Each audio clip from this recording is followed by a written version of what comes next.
女孩在聚会上被几个男生侵害，几个男生被捕后竟被无罪释放。走投无路的母亲决定用自己的方式为女儿复仇。一个母亲的复仇，根据真实事件印度德里黑公交案改编。正义到不了的地方，母亲会到达。这位母亲是个生物老师，她的女儿也在她的班上，不过是她的妓女。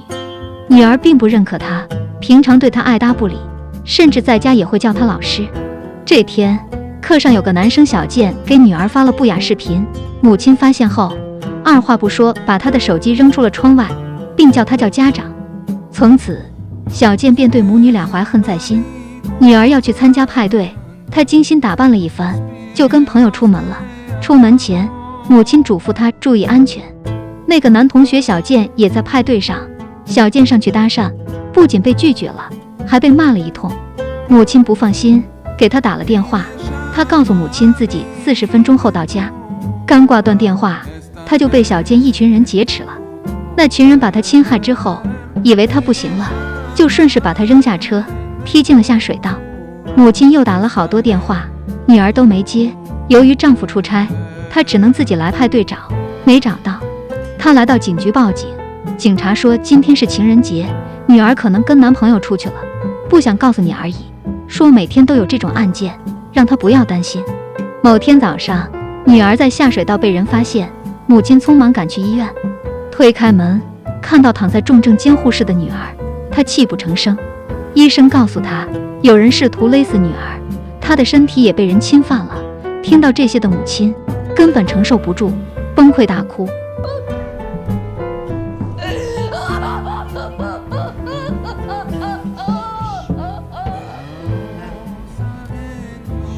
女孩身体逐渐恢复，将证词提供给了警方，警方将几个坏人逮捕归案。经过1个多月的审判，法官最后以证据不足，将这4人定为无罪，并当庭释放。父亲不满这个判决，打了其中一个流氓，却因藐视法庭被逮捕。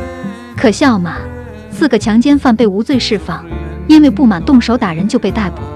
看着罪犯们都与家人团聚，这位母亲得多无助，多绝望。所谓的公理公正又在哪？负责这起案件的警察向他们道歉，但是道歉有什么用？真正的罪犯依然逍遥法外。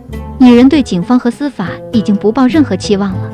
女儿听到判决的消息，把自己锁在房间里，看到母亲走过去，她疯狂地怒吼，可能觉得这一切都是因为母亲扔了小健的手机造成的。母亲被吓得连连后退。没多久，母亲在学校看到小健，她不仅安然无恙，有说有笑的在上学，遇到他还一脸的挑衅。看到这些的母亲决定用自己的方法来解决这一切。她找到当初给她递名片的侦探，从侦探那里收集4个罪犯的情报。第一个对象是那个保安，他找了2个女人，把喝醉的保安引上车，戴上头套。第2天一早，保安在家附近醒来，回家上厕所的时候，发现自己的作案工具没有了。他慌乱中捶着镜子，脚一滑，头撞到了水龙头，当场去世。女儿在电视上看到这个新闻，打开了窗户，也愿意慢慢接受外界了。警察怀疑是女人的丈夫所为，派人一直盯着她。第2个对象是个喜欢健身的人，他准备了一堆苹果，取出苹果籽，磨成粉末。因为苹果籽中含有氰化物，只要1.5克就可以致死。他偷溜进了健身男的家里，把苹果籽粉末倒进了他的蛋白粉中。健身男喝了之后，氰化物中毒，没多久就抽搐倒地。他也算幸运，并没有去世，只是终身瘫痪。趁着小健去医院看健身男的空隙，女人又进到小健的房间，在那里切了许多苹果，取出苹果籽，重复自己之前的操作，制作苹果籽粉末，把剩余苹果倒进垃圾桶。用小健的电脑搜了如何用苹果做氰化物，并修改了时间，完美的制造了证据，并在合适的时间点打开火机，触发了小健家里的火警，引得警察上门，找到这些证据，将小健逮捕。他去医院看望健身男，对他说了很多狠话。健身男也知道自己这样都是他害的。他在小健家的时候，不小心把眼镜掉在了那里，被警察发现，找到了他，并给了他警告。女儿在家里看到了健身男和小健的消息，恢复的也越来越好了。女儿心情变好，一家人决定出去度假。这时候，最后一个光头哥出现了，他先去监狱探望了小健，又去医院看健身男。通过询问，知道了这一切都是女孩母亲干的。晚上，他去到女人家外，在窗户上张望。这时候有人告诉他，他们一家出去了。通过后视镜，光头哥注意到了那个侦探一直在跟踪自己。光头哥故意装没发现，一直在暗中观察侦探。等侦探走了，自己反跟踪他。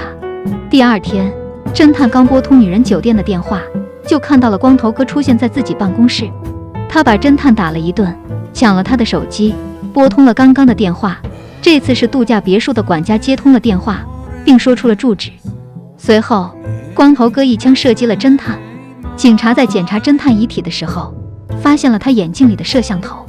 他看到了一切，知道了女人做的一切，以及光头哥的去向。他们一家在外面度假，女儿也在慢慢恢复。他开始感受这个世界，光脚进到水里，陪妹妹骑自行车，购物挑选商品。他开始接触大自然，感受阳光，感受雪，感受草地。他在慢慢的接受这个世界。女孩沐浴在雨水里洗刷污垢，母亲独自在风雪中瑟瑟发抖。哪有什么岁月静好，不过是有人在负重前行。一切看似都在慢慢变好，殊不知危险正在向他们悄悄靠近。他们刚回到度假的别墅，突然停电了。父亲前去查看，发现管家已经遇害。这时候，光头哥出现了，他将父亲射倒在地。女儿点起一根火柴，突然看到镜子里面的光头哥，吓得说不出话。这时，母亲看到了，她让女儿快跑。她开始反抗，无奈力气太小，她被光头哥按倒在地，用塑料袋套住她的头，将她活活闷住。看到女人没了动静，他冲出去找女孩。没过多久，母亲醒了过来，他急忙出去寻找女儿。光头哥又从他背后将他击倒。就在这时，警察出现，打了光头哥胳膊一枪，两人在雪地打了起来。母亲在背后拿枪对准了光头哥，警察劝他不要做傻事，他哭着说都没用的，一切都会重演。这时，警察把枪递给了他，说你要用对的枪。光头哥跪在地上苦苦求饶。躲在树后的女儿听到母亲为自己所做的一切，她走了出来，终于叫出了那声妈妈。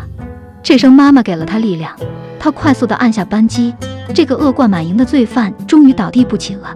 女儿跑向他，两个人哭着抱在一起，紧紧相拥。女儿一遍一遍地说着我爱你。神眷顾不了所有人，所以神创造了母亲，她为我们传递了一种力量，母亲的力量。女子本弱，为母则刚，让我们为母爱的伟大鼓掌，为女性的坚强致敬。点赞加关注，看电影不迷路。谢谢大家的观看，我们下期不见不散。